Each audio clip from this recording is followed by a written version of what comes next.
This video is going to be a film study look at Seahawks running backs Kenneth Walker III and Zach Charbonnet. Supremely talented running back duo for the Seahawks. They got so much young talent on this team. I'm a Ravens content creator, and the Ravens and Seahawks are going to do battle Week 9 in Baltimore. So what I'm going to do to preview this game, I try to do previews every Saturday morning and Sunday morning. This one's a little early. I'm going to review some of the film of the Seahawks run game and focus on these two guys, but also talk about some of the blocking schemes and some of the things the offensive linemen are doing. These are two seriously dangerous players with the football in their hands. And, of course, we know that the 11 personnel groupings that the Seahawks can use with DK Metcalf, Tyler Lockett, and JSN, they're dangerous on the other end down the field as well. So this is a real challenge, if you ask me, for the Ravens defense and for the Seahawks offense. Don't get me wrong, the Ravens have the #1 rated defense in the NFL by various metrics. I don't think they played very well last week against the Cardinals at all. In light of that game, Emari Demercado ran well against the Ravens in nickel defense and their base defense. He had 20 carries for 78 yards, so it doesn't look like a lot. But in the first half alone, he had 5 runs of 7 yards or more. There was a consistent usage of the run game, and from a Ravens perspective, that's what worries me here, is how talented these guys are. Compared to a guy like Demercado, who's a good player and a good running back. But I think Walker and Charbonnet have the ability to turn what could be a 6 or 7 yard gain into a 15-yard gain, and what could be a 12-yard gain into a 40-yard gain. They've combined for 678 rushing yards through 7 games. Charbonnet's actually only played 6 games, but he's averaging 5.8 yards per carry. Limited touches, for him. Seattle's averaging 24 points per game. They do a lot of damage in the run game with these two, and then the complementary play-action passes from Geno Smith. We'll show you a little bit of that. They do have 7 turnovers in the last 3 games, so that's something to keep in mind in terms of the Ravens' focus on stopping or slowing down this duo without exposing yourselves in coverage to that fantastic trio of wide receivers that I talked about, who have, I think, 85 catches combined, 7 touchdowns on 132 targets. So let's get to some of the film, and we'll start off with Walker. I separated this by player, and you will actually see some film of Charbonnet during the Walker time period. This is a big run against the Browns, who's got a really talented defense, really well coaches, outside zone cut, downhill. It's a huge lane here. Offensive line gets out to you. They work up to people. They get to the second level well. The Ravens D tackles, Michael Pierce, Justin Madubuike, are incredibly disruptive. So this is a huge collision between these two teams. This is going to be, I think, the right guard working up to 6, which is JOK. He's basically going to wall him off this way. And the cut comes off of that, downhill. Huge gain. You can see JOK's kind of ran himself out of there. Big gain for Kenneth Walker. We'll give you the end zone angle so you can see a little bit better view of the offensive line working up under center stuff with the run game. This is foundational, if you ask me.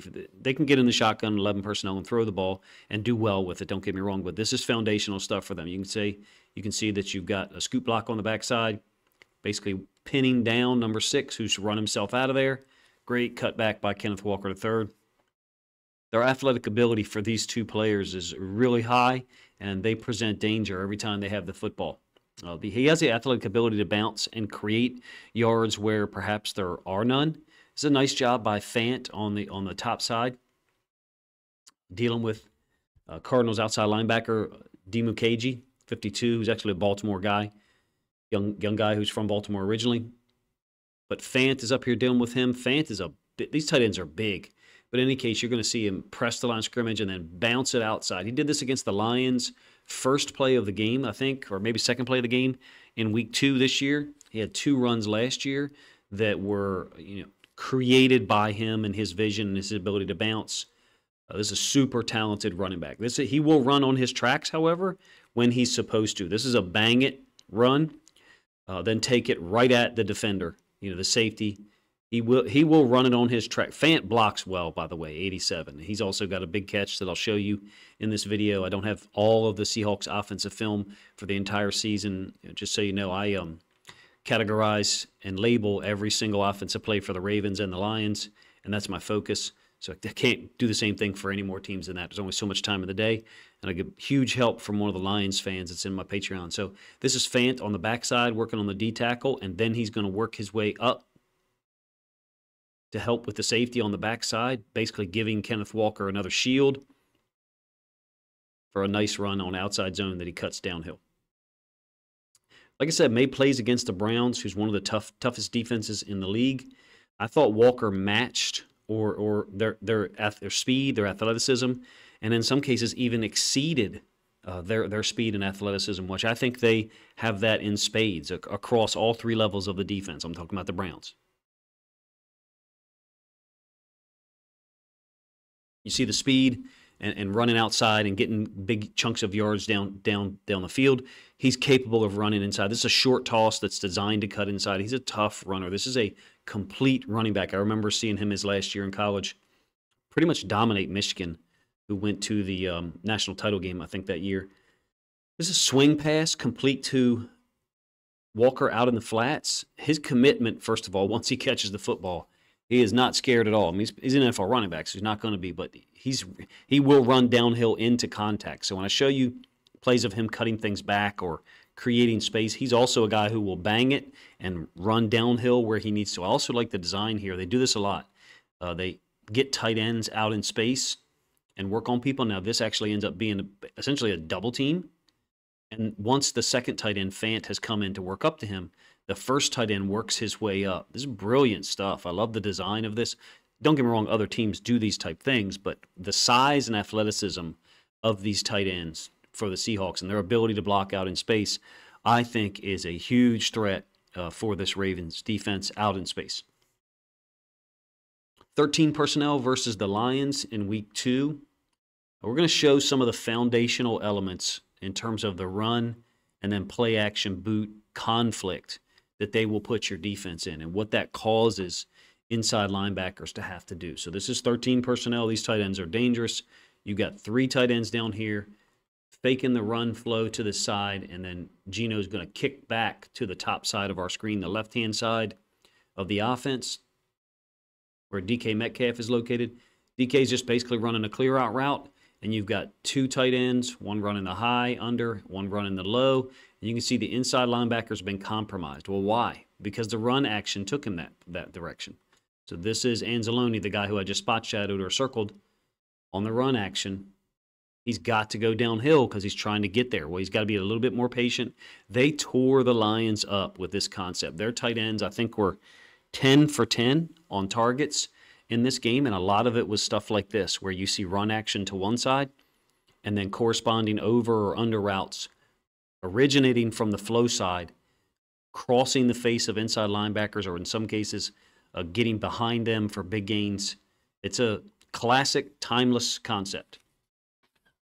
Another example, this one is Gino moving to his left again. He throws well going to his left. And as he flips out there, kind of, there's a little bit less zip on this football because of the angle that he's got, and he's got a defender coming at him. I think it's Brian Branch. But you can see the over that is developing here from the other side. Jack Campbell actually covers this one well. Lockett, front side, is the completion up near the top of the numbers.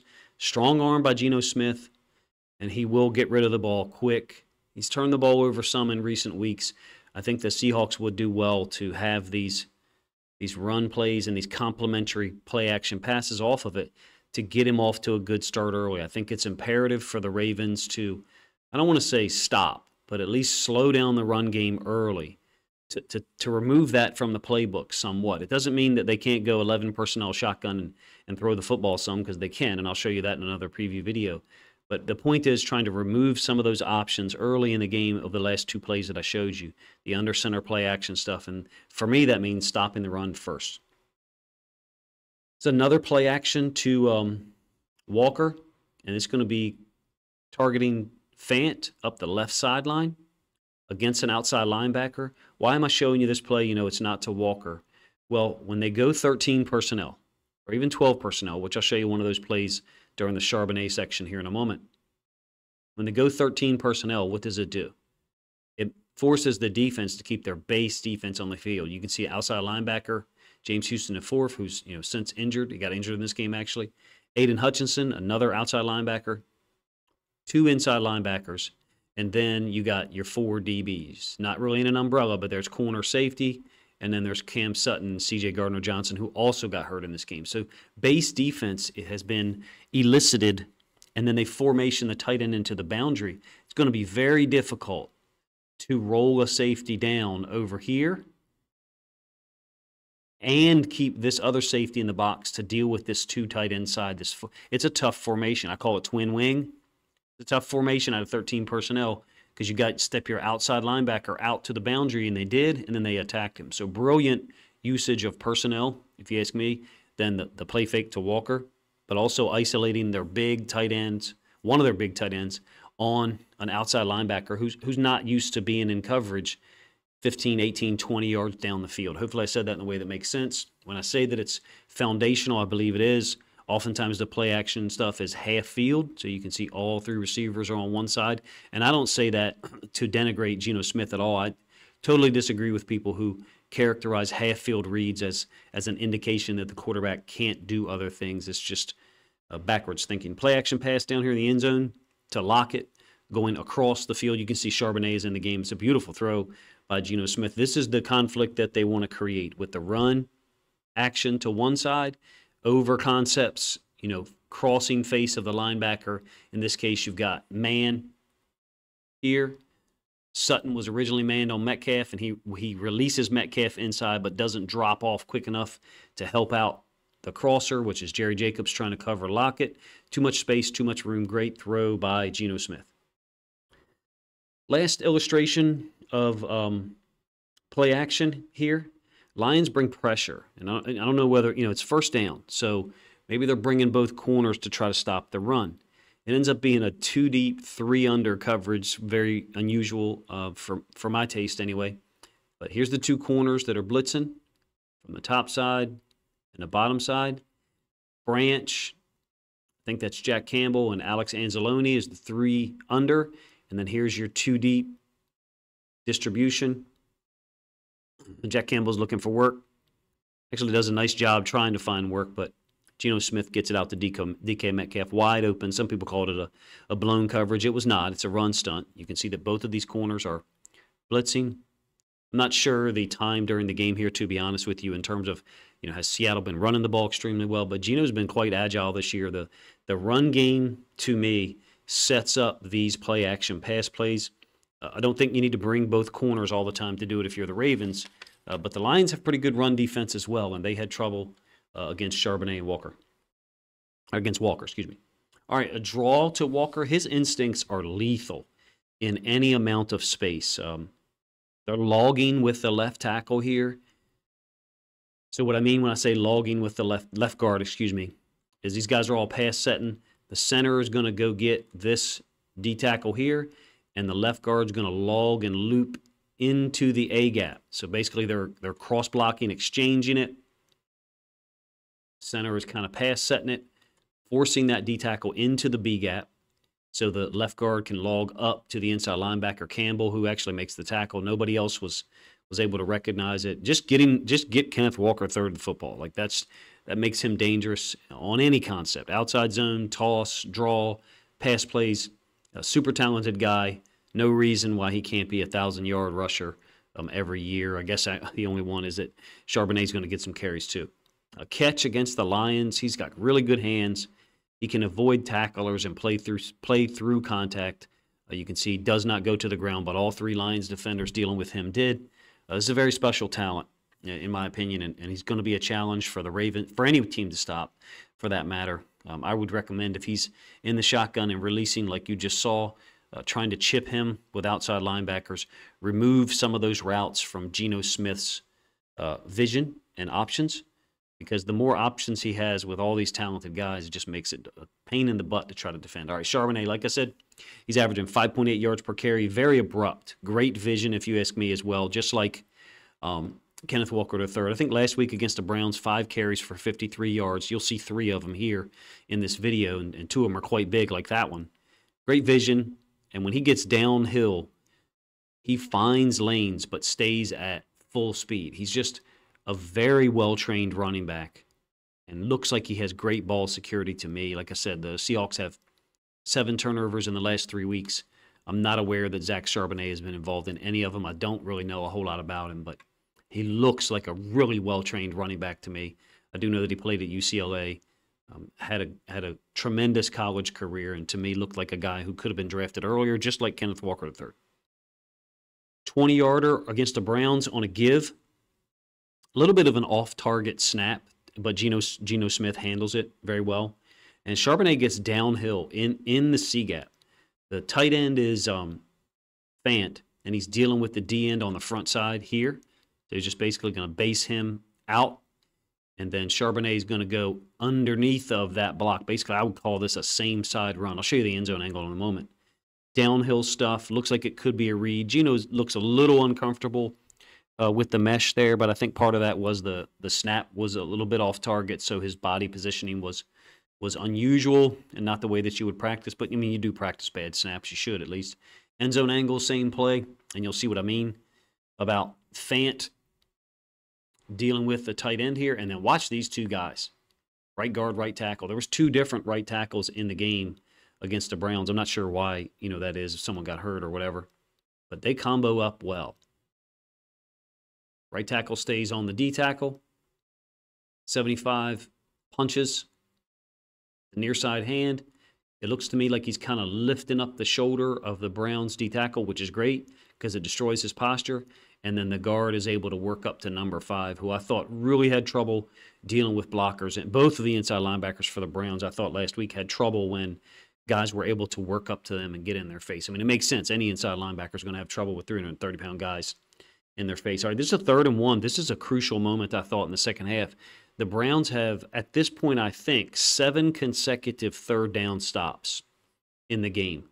Browns defense is capable of that. They're like feast or famine, and mostly feast in some ways. When they begin stopping you, your offense, it seems like they just keep rolling. It's a short yardage situation. I think they're jammed in here to deal with quarterback sneak. Clearly, nope. It's outside zone. Charbonnet takes it off tackle.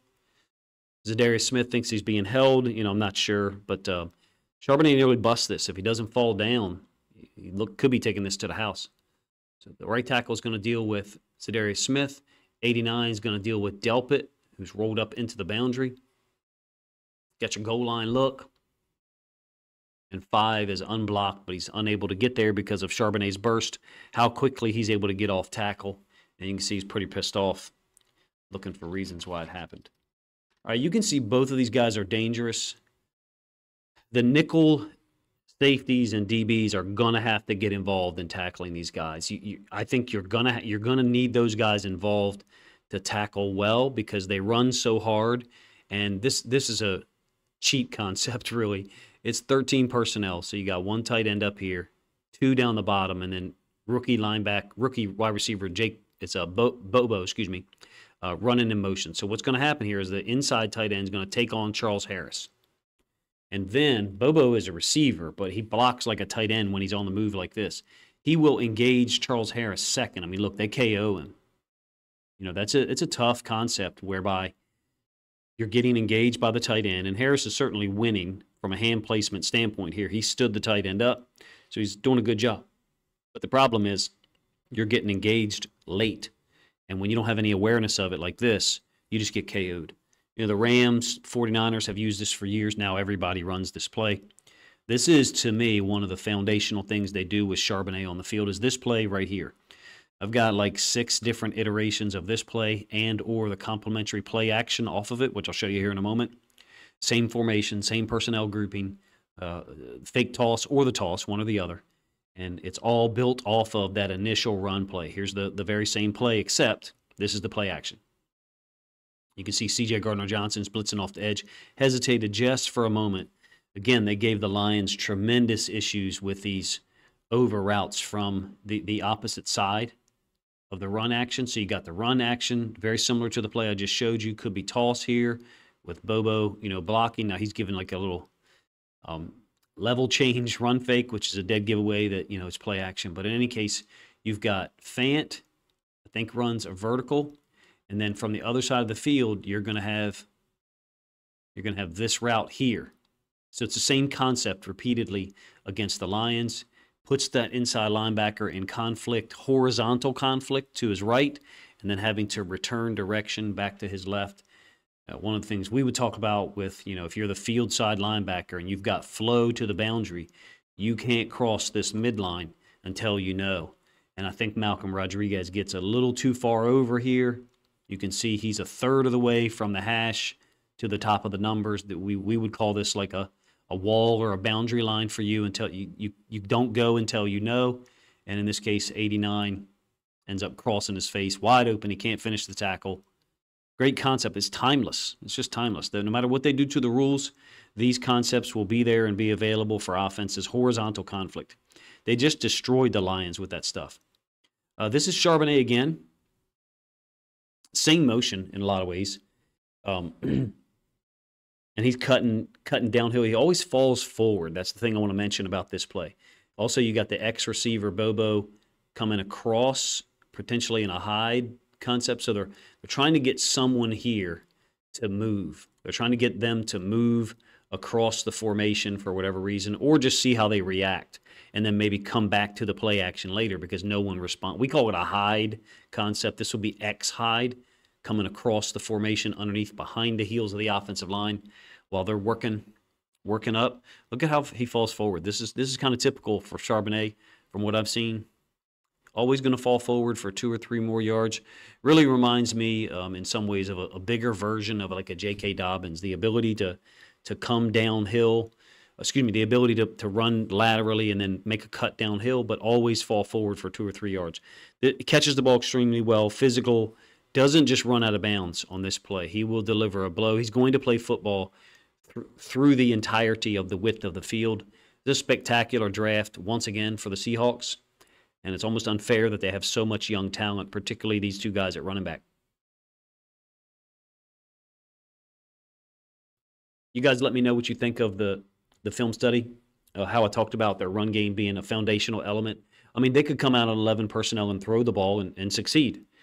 Geno Smith has there's plenty of film existing of him doing that. I've got about 10 or 12 plays already saved up, 11 personnel stuff with JSN, Lockett, and Metcalf on the field. To talk about that, that'll be another video preview. Let me know if you guys enjoyed it, if you listened this long, first of all, whether you're a Ravens fan or Seahawks fan. What I try to do is present a balanced look at the game, the conflict that offenses are trying to create, how defenses try to mitigate that conflict. I didn't show any Ravens defensive film here, so maybe I was remiss in that regard. Forgive me for that. Appreciate you guys' time. If you think other Ravens fans or Seahawks fans would enjoy this preview look at the Ravens defense versus Walker and Charbonnet and the entirety of the Seahawks run game, then please consider grabbing a link to this video, sharing it out on social media to help this content get more reach.